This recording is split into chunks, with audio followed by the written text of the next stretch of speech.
বর্ধমানের ভিতরে। এটা বর্ধমান ব্রিজ, রেল ব্রিজ। এটা মন্দির।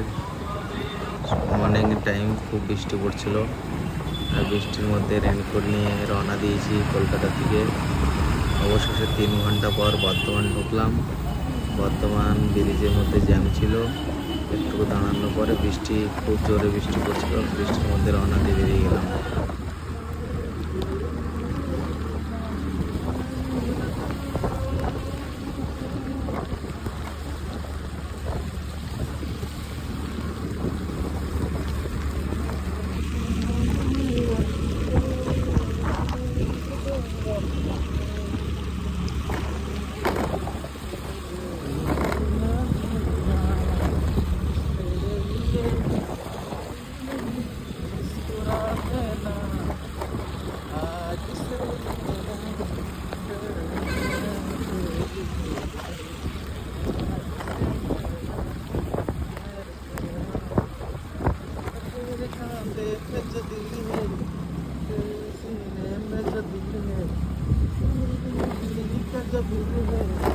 आज